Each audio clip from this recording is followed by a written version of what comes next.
From Buffalo Toronto Public Media, this is Buffalo What's Next Producer Picks. Highlights from our daily discussion program on race, education, and community needs after the top shooting on May 14th. Today, we revisit our chat with historian Barbara Seals-Nevergold. There's this lack of understanding, this lack of knowledge, this lack of historical teaching, and it's important, not just for the Black children. Also, Leah Watson from the ACLU previews a Buffalo town hall designed to talk about the suspension rates for Black students in Buffalo schools and the district's overall access to special services. But before any of that, we start the program with Jay Moran and a visit to St. Luke's Mission of Mercy. It's an active place in the heart of one of the city's poorest neighborhoods. After spending time there, two takeaways emerge. The needs of those served run deep, and the commitment of those dedicated to serve runs just as deep, if not deeper.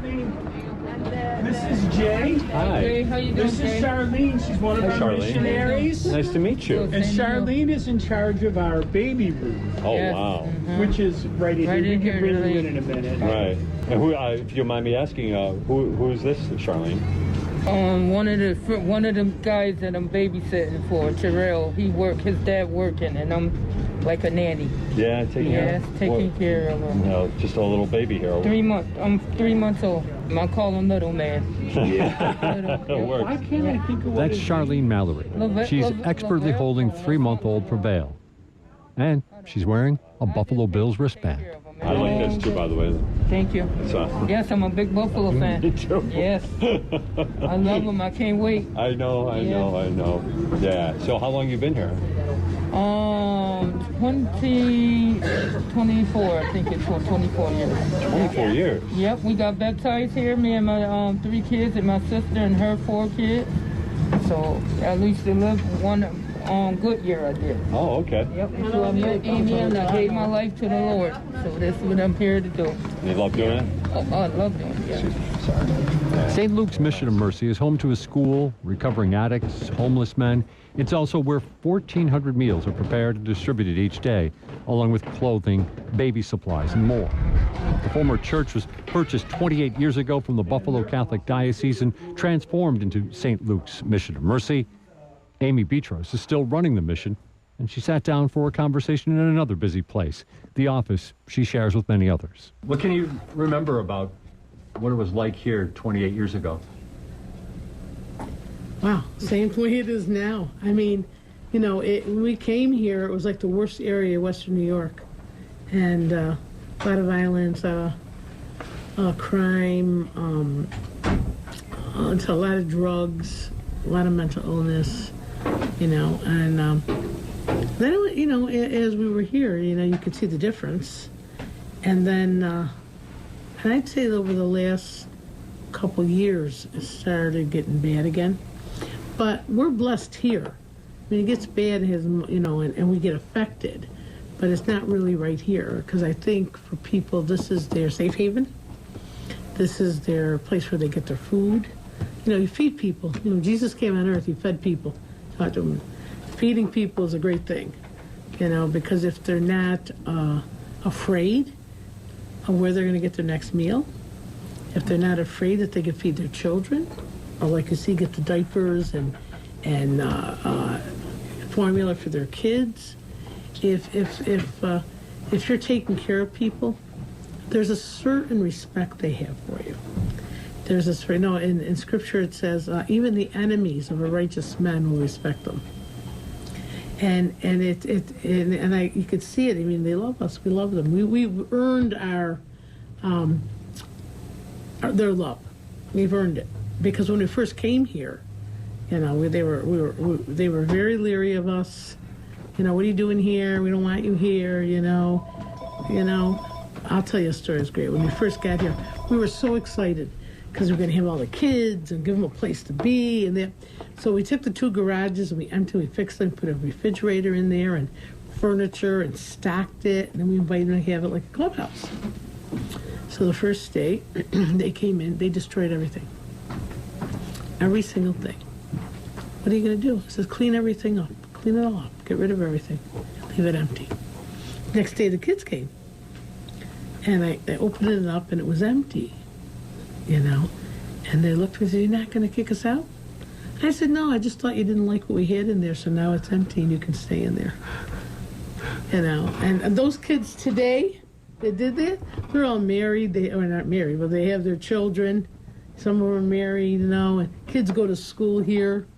So, you know, they grew up learning unconditional love, you know, and I think they're just better for it. So I guess I learned really early on, you know, that love and forgiveness and mercy, that's why it's called St. Luke's Mission of Mercy, is really the way to go, because they're wounded, or they've had bad experiences, or their home life isn't good, but they have a place where they can come where they know they're just loved for being them. Because Jesus loves us all. So, and what we do is with Jesus, you know, from Jesus with love. And that's why they don't have to jump through hoops. That's why we don't fill out forms to give them formula and diapers. That's why they can come and get their meals for their families. And then, you know, if someone isn't doing the right thing, I don't have to worry about that. God will take care of that. My job is to take care and love everybody who comes here. And we have wonderful people all around that does that, you know, and I think you can see the fruits of it. So while there's, you use the term unconditional love, it's offered, trying to help as many people as possible, there's also, it sounds like a social strategy that's involved, at least when it comes to the future bill. Because I believe when someone's loved, and when they have food in their stomach and a cover over their head and clothes on their back, ready for the next step. I learned that early on in Marlowe's theory, you know, the pyramid. Your basic needs have to be taken care of first. And then you can go on. And then in human nature is you want to keep getting better. And that's really what happens here. I mean, a lot of the mothers that that we helped early on, now they're all working 2 jobs, they got a car, their kids are doing things, because they want to get better. I mean, I believe people do want to do it. You know, but if you're depressed, if you're addicted, if you're abused, it stops you from growing. It's been 28 years since you've been here. Do you even recall your life before you came here? I'm telling you, everything I did in my life prepared me for being here. You know, and once I had a St. Paul conversion in Medjugorje, Yugoslavia in 1990. I met Norm Paolini, God rest his soul, he passed away 3 years ago, in Fatima, Portugal. And he was a research scientist at Roswell Park Cancer Institute. And we both had the same heart for the poor, so he quit his job, I sold a restaurant, and so we could buy this and start working here. And, you know, no regrets, you know. I love every minute of it. I can't believe it. So sometimes it's just like timeless for me. So much can be focused on what's wrong with the neighborhood and what's wrong with the community. Mm-hmm. What's right? What's good? Tell me about I love this neighborhood. You know, it's funny because a lot of times you can live in the suburbs or somewhere and you don't even know who your neighbors are. One of my joys is to sit on the porch. You know, like after I'll just sit there and people will go, "Hi, Amy. Hi, Ma. How you doing? Stop and talk." Everybody knows everybody. You know, and I'll be honest with you, I have never been afraid here in 28 years. Never been afraid. I love everybody here. They all know us. I'll tell you a cute story. When we were here, you know, people are sick, so we have people who, you know, will steal or do whatever, and I don't get. Well, one time somebody was stealing a case of chicken, and all the people went into the nest, ran out in the porch. He's stealing. They got it and brought it back, you know, because we're family. I mean, that's what I think people don't understand. It really is a family. When you know everybody who's living around you, you know, and they all come here, and, you know, we used to have, I mean, the pandemic stopped a lot, and we're trying to reopen again now. But when we never stopped during the pandemic. We gave out food. We did 500,000 meals during the year. That's a lot, ain't it? And we have, and a lot of it, for a period, was just us. I mean, in the beginning, I was out one day and someone was crying. I go, "Honey, what's wrong?" "I don't know where I'm going to be able to get meals for my kids." I said, "Listen, as long as we're open, you'll never worry about your kids. I said, come with me. I said, see, this woman's got 5 kids. I want you to give her 6 meals every day. That's it. That's what we're here for. And now, and then as it went on, and you saw addiction rise again. I mean, I have people that were clean 20 years who relapsed. I mean, it's sad, and we're helping them get back on track. But we would take meals out. We were they go down Broadway, a lot of heroin addicts. We give them a meal. Go down to where the park near the bus station. We'll give them meals there, and give meals at East Utica has a train station. We'll go there and give them meals. So we were doing up to 150 people, which is 300 meals. We would take out after we do this. The different volunteers would take it out for us. So you obviously rely on people donating whatever. What do they donate? How can they donate? What do you need? Money. It costs us $25,000 a week to do what we do. For feeding people, between the food, the containers, the everything. Because I won't give them junk. I try to give them a balanced meal. We always make sure they have a couple, so they cost money. Everything's gone up, and so money is always the big thing. And the thing is that, I think people have a misconception that, okay, now the pandemic is calming down, so you don't need it as much. I may actually do more now than the pandemic. But that's because inflation, food costs, gas and transportation. That's why we take it out, because people can't get here like they used to, So I always say, if people can help us with money, that would be really the gift, I never worry, though, because I figure this is God's place, and He provided us. Last year, it cost us $1.4 million in food. So, and I anticipate this year will probably go up over $1.5 million.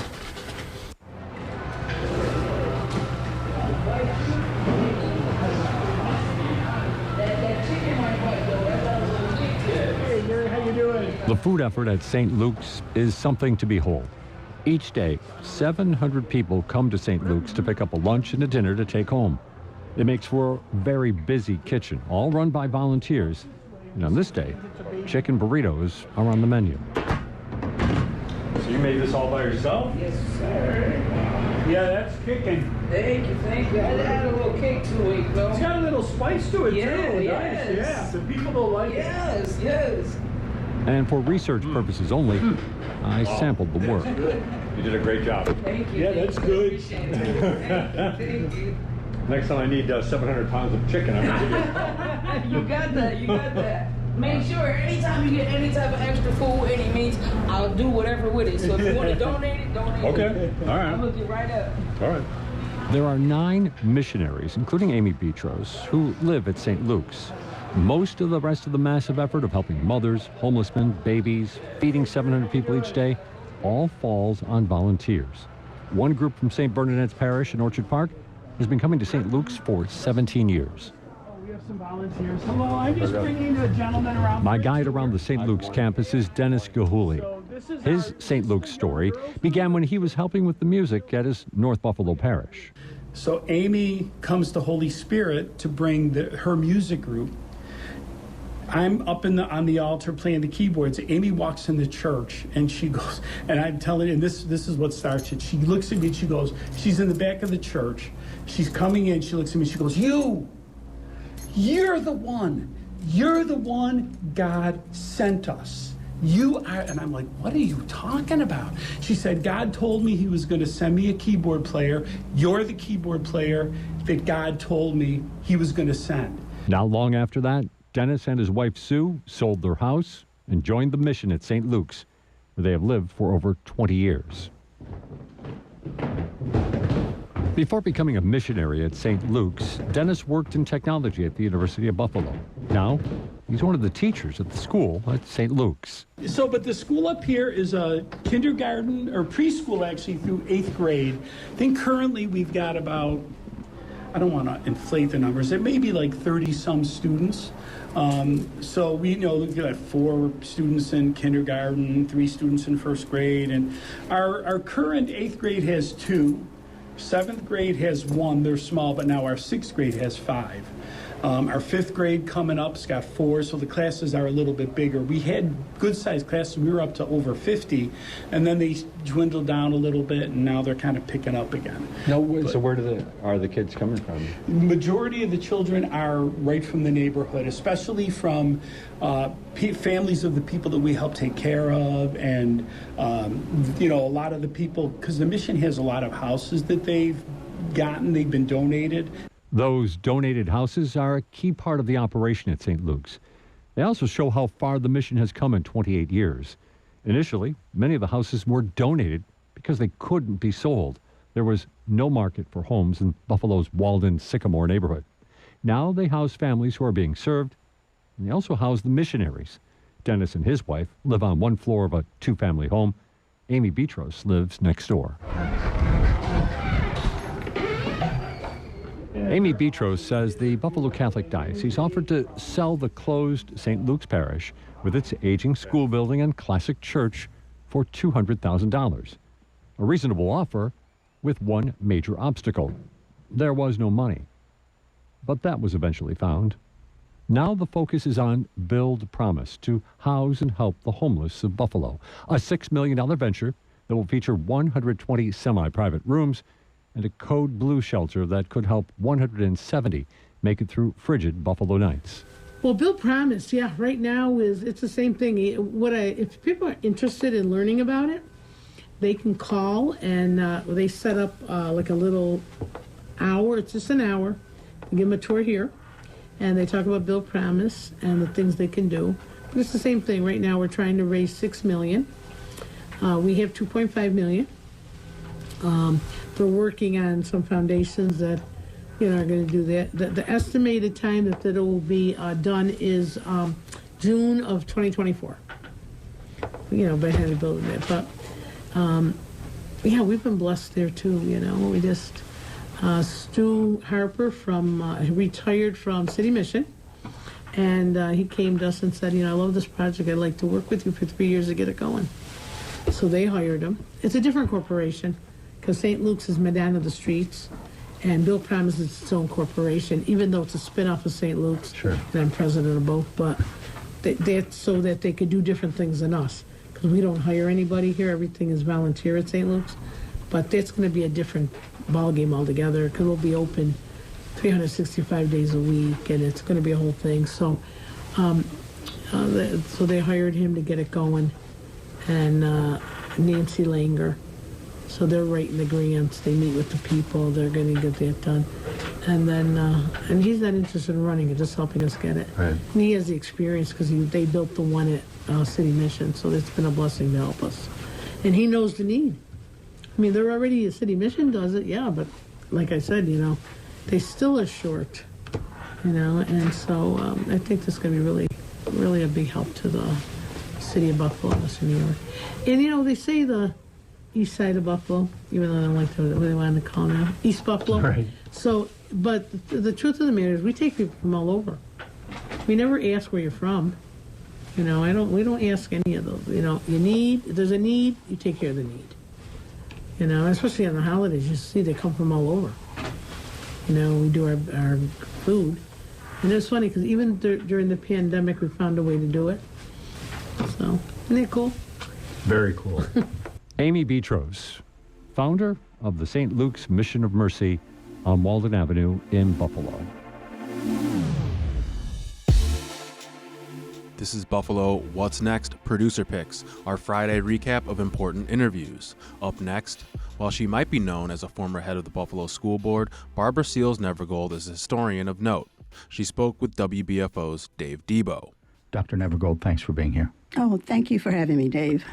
Talk to me, I do want to draw a little bit on your experience, obviously, as an educator. Talk to me about the concerns involving not necessarily physical safety, but mental safe space in school. This is the first time we're headed back to school after the shooting. Are kids' heads in the right spot?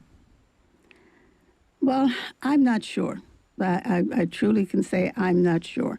I think certainly that teachers and other educators in the school district are aware that the children who know about this massacre that happened at Tops have been traumatized. They're frightened of open spaces or closed spaces. I mean, I think all of us, not just the children, but the adults as well, have lost that sense of safety. You can't go into a supermarket. You can't go into a Walgreens. You can't go into the bank or to the movie theater and not have some anxiety, some anguish. And, with children, they're not so likely to talk about that. They may express it in other ways, but as adults, we need to understand that that our children, have lost a sense of being safe in their own community. I think any shooting will obviously shatter the sense of safety that people have. This one, however, targeted black people. Do you think kids are extra aware of that? Do you think they realize that these things happened because of the color of their skin? I think they are.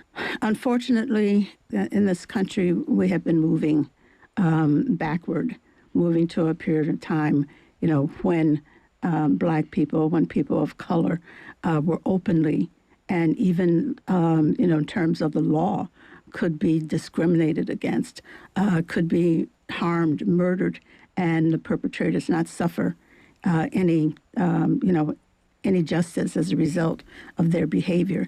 And I think children, certainly are aware of that. And so the children, and it may not have that kind of specificity in terms of thinking about the whole process that this man undertook before he committed these murders, but they do look again at the victims and the faces of the victims, and they see their grandmothers and their aunts, and their uncles and their grandfathers and fathers.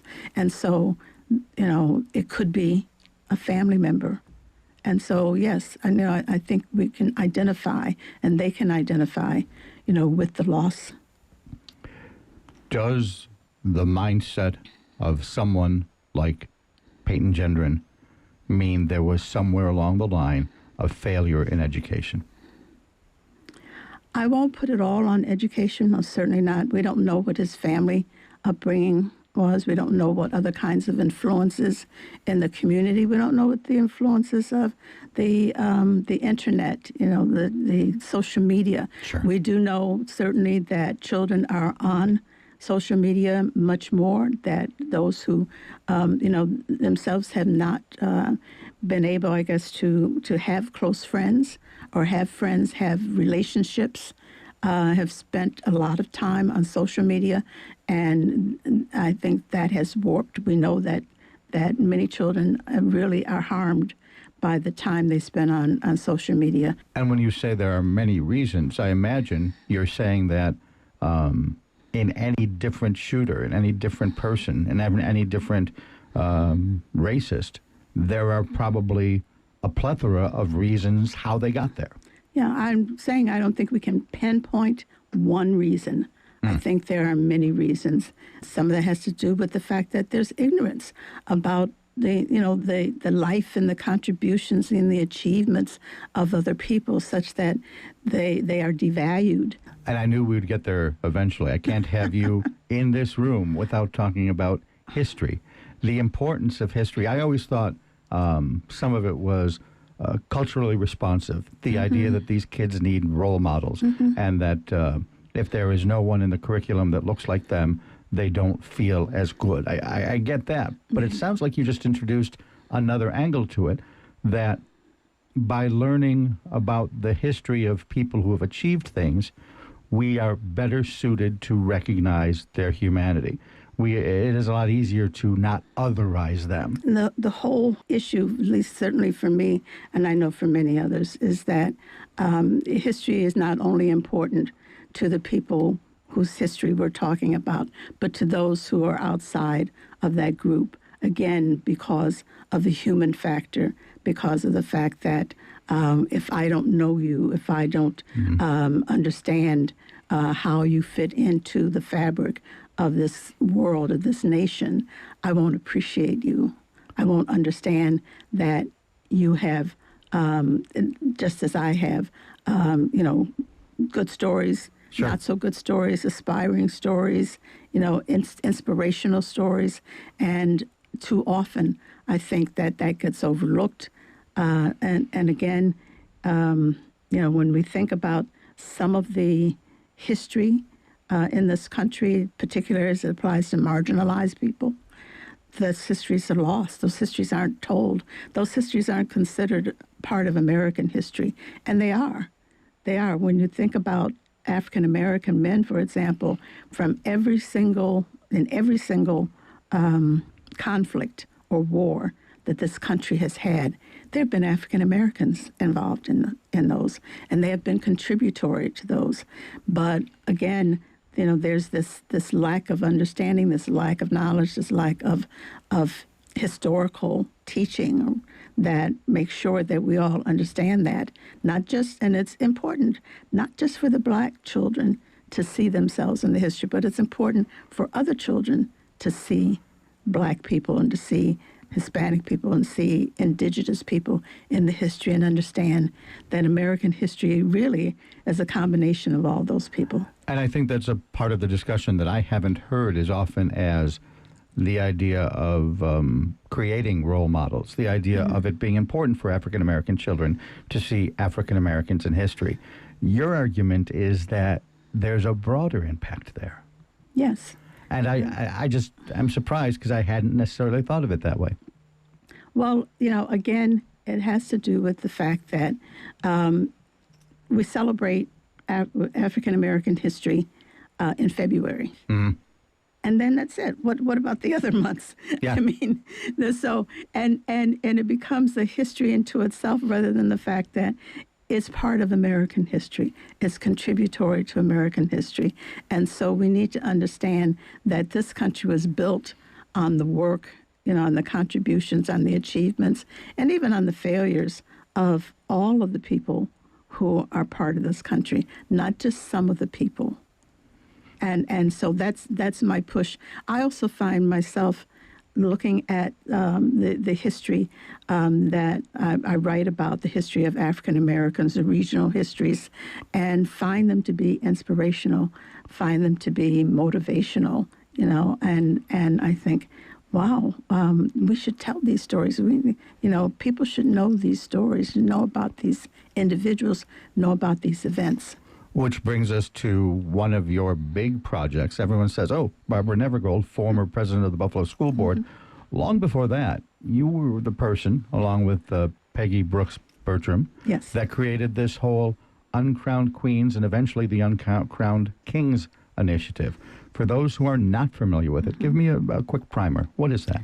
Well, this goes back to 1999 when Peggy Brooks Bertram and I were invited to join the Women's Pavilion Pan Am 2001, an ad hoc organization that was developing projects to commemorate the centennial of the Pan American Exposition. And the group was looking specifically at the role that women had played in many of these. And so Peggy and I decided we would look at how African Americans were involved in fair, and we didn't know anything about them.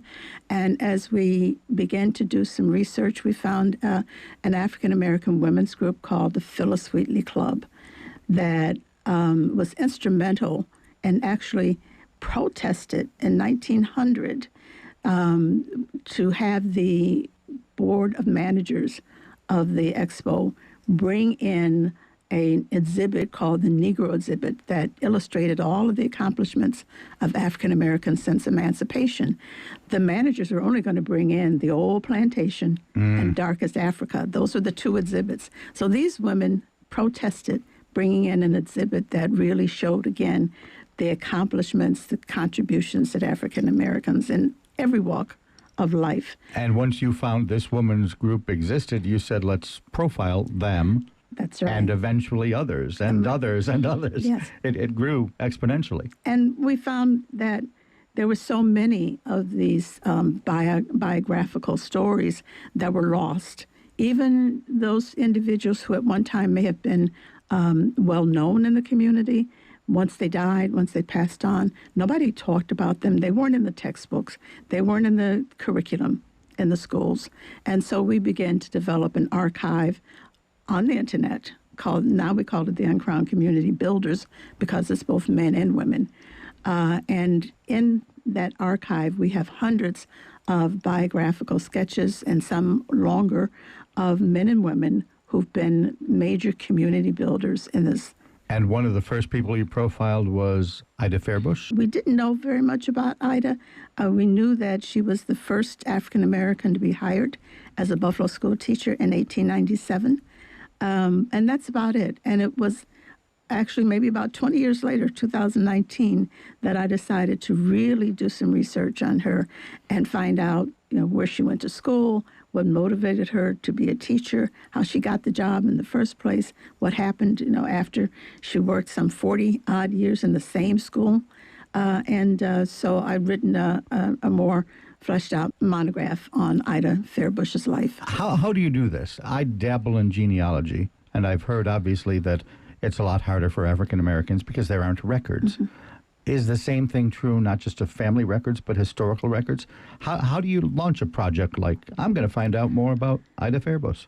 Yeah, well, you start looking in the primary sources possible, newspaper articles, other literature that may be available to describe the context of the community at the time that she lived. So it's perhaps not exactly about her, but we know in this period that she was living, such and such was going on. So the newspapers are a really rich resource for information, and I didn't realize how, media savvy African Americans were the time. So they ensured that a lot of their activities were covered in the news. And of course, we have our own newspapers. The Challenger is how old? The Challenger, I believe, was established in the early 60s, 1960s. And way before that was the Criterion? Was the Criterion, which was established in 1923, I think, or 22. And you told me before this program there was also one that we don't know a lot about called the Star. Yes, the Buffalo Star.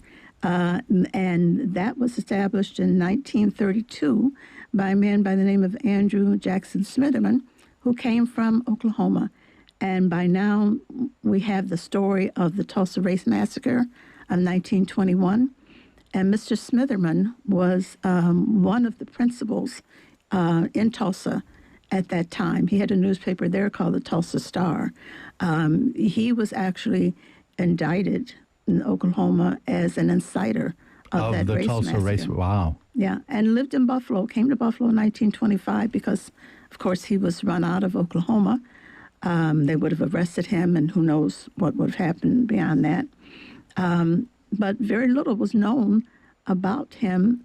He was very prominent in Buffalo when he worked here as a community advocate. His newspaper was published until he died in the 1960s. And I've done a lot of research on his life.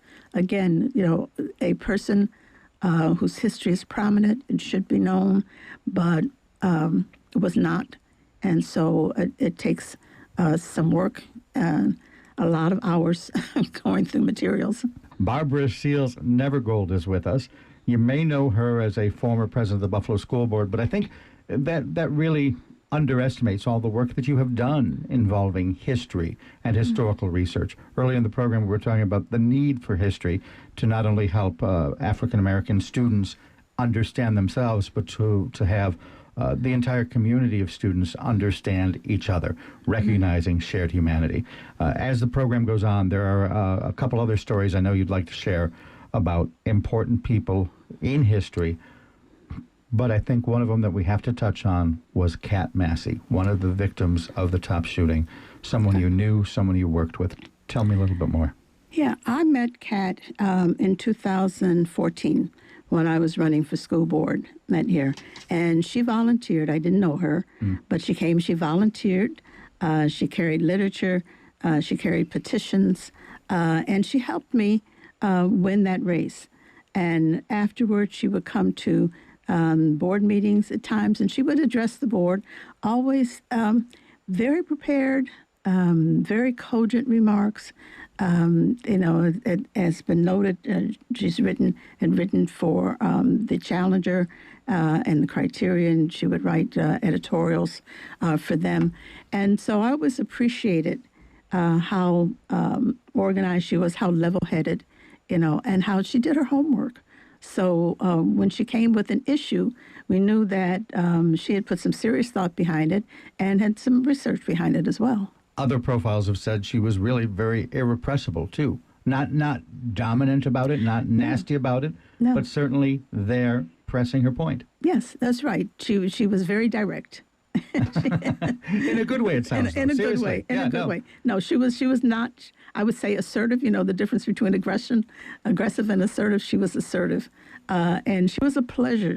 She was an absolute pleasure to work with. And this kind of loops back to what we said earlier about your Uncrowned Queens initiative.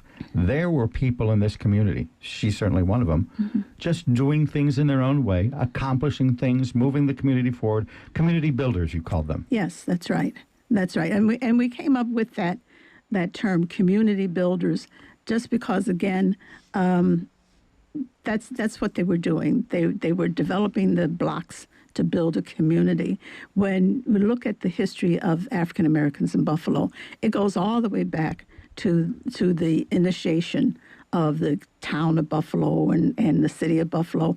And African Americans were really a very small population for many years, right through the 19th century. Only about 1% of the population were African Americans. So say after the Civil War, 1865, Buffalo had about 80,000 people in their population.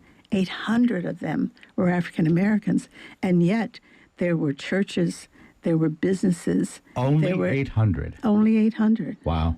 And those numbers, again, were very small. When Buffalo became a city in 1832, there were about 300 African Americans, and already they had churches, and then businesses. So, again, when you look back and you see people who have this indomitable spirit and what they were able to do and what they were able to accomplish, I mean, it has to be inspirational to people to learn that. It has to be, something like, wow, you mean they did that? And there were only 300 of them, So that's what inspires me, again, to tell these stories. And I believe that regardless of your ethnicity or your race, you have to be impressed by what the community builders did in contributing to the development of Buffalo and Western New York. I'm wondering if throughout your study of the history of people who've made a difference, if you see a contrast between the community builders of old and those who might be carrying on a fight today. Mm-hmm. Well, I think the reason,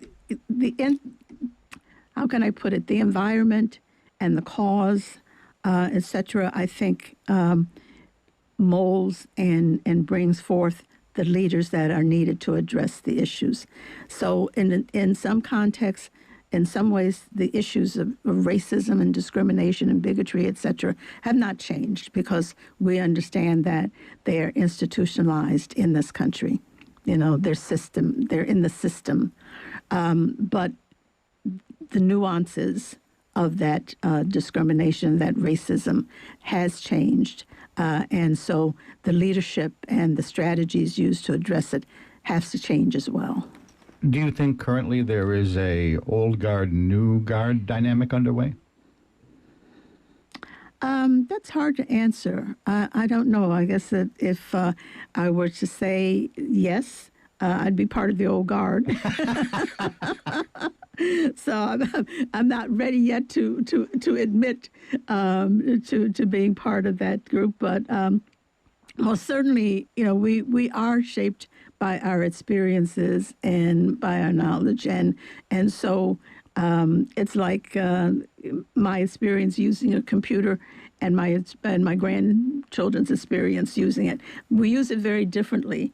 and we use it for different reasons and for the same reasons. But their knowledge and their skills are so much and vastly different than mine. I'm afraid sometimes I'm going to break the internet. So most certainly, I think that there is an old guard and a new guard emerging, and as in all. At all times when there have been social changes, it's been brought about by the young people. We need the young people in the struggle, in the fight. They have the stamina. They have the resources of the new strategies. And so we need the new guard. What should their agenda be? What does the community need? If there was one or two big issues that you wanted the activists of today and even the elders to concentrate on, what would that be? I think making sure that our voices don't get lost, and that the voices are heard, and that there's room made for everyone at the table. I'm working now on a project regarding Shirley Chisholm, who had if I can quote it correctly, a statement that if they won't make room for you at the table, bring your own chair. Yeah, exactly. And so, I think it's important to have as many people at the table and to make sure that the voices are heard, and that we don't forget. We have to remember what is happening now, the incidents that are shaping this community and changing. And if nothing else, the tragedy at TOPS, has brought out the fact that there are many, many voices in this community, and they all need to be heard, and there are many needs that this community has, and they all need to be addressed. There are many individual needs, and I think a lot of the discussion about them also looks at the structures or the way that those needs were created. Mm-hmm. Is there something structural that needs to change? Is it integration? Is it housing? Is it health and health disparities? What structural system is in place that you would love to just topple? Well, I think you've mentioned several of them. And, you ask if those things had changed over the years. Probably not, because of the fact, again, when you look at the disparities, those disparities are magnified by the marginalized group that they impact. And most surely African Americans, are impacted as one of those groups. And so, I think that we have to look at how we change, how we address the issues of housing, how we address the issues of employment, of health care, because in a sense, addressing health care, for example, also helps you address how children learn. If they're healthy, if they have the nutrition, they'll learn, and they'll be able to learn better. So we probably are still talking about the same issues over the last 100 years or more. But now I think, again, we're talking about them, we're bringing them all out, and not just talking about them, but there is opportunity, and there are things that are going on to make a change, to make a difference, and not just talk about them, but to actualize a change so that they become better. And my last question in many of these interviews is one that almost everyone answers the same way. Are you optimistic? I haven't heard your other guests. They almost all say they are. They almost all say they are. I'm on the fence. I'm on the fence only because I think that this is going to take time. This is going to take a lot of time. I don't know that I'll see it in my lifetime. I'm hopeful and prayerful that it will come about, but I think it's going to take many years and a lot of sacrifice on the part of people who want to make sure that we don't slide back totally. That's Barbara Seals-Nevergold. And we close the show today with Leah Watson. She's an attorney with the American Civil Liberties Union. NYSO is working with around 30 advocacy groups, and it's really focusing on issues that are arising in Buffalo public schools, particularly with regard to suspension, special education, and language access issues. If you are a parent who has faced these issues, or your student has faced these issues, or also a teacher who is worried about these issues, these organizations are looking into this issue because we know it has a racially disproportionate effect. A 2016 to 2017 report found that Black boys in Buffalo had the highest rate of student suspensions in the state. And so many organizations are looking into these issues. And for parents of students, it would be wonderful for them to hear from you. That's the what's often called the school-to-prison pipeline, the idea that Exactly. that Black boys, especially according to the statistics, face more severe discipline, which starts a spiral, which possibly suspends them from school and gets them involved in crime, and school-to-prison pipeline. Yes. Now, you also mentioned language access. Explain what that looks like for me. Yeah, that's a great question. Schools in New York, we have the value of having a multi-ethnic society and wanting to make sure that students are able to learn, and that there is part of our broader campaign that students are able to learn. So if your student speaks a language other than English and has had difficulty receiving instruction that as they're learning English, that is an issue that we would want to look into further as well. We want to ensure that kids are in school and that they're able to learn. I don't want to get ahead of this town hall meeting, but I assume the outreach is underway because you folks imagine such cases already exist. Is there any way before you gather all of the data to at least quantify the problem? How often do you see this sort of stuff? Well, I think these efforts are normally undertaken when we start to receive outreach, consistent issues. We see people reaching out to us with the same issues or different iterations of the same issues, so taking a broader approach. I'm not aware of research efforts ongoing at this time to quantify, but that might be occurring as well. It happens enough that you say, hey, let's hold a town hall and look and see what it looks like. Yeah. That's Leah Watson. I'm Thomas O'Neill White. Thank you for listening.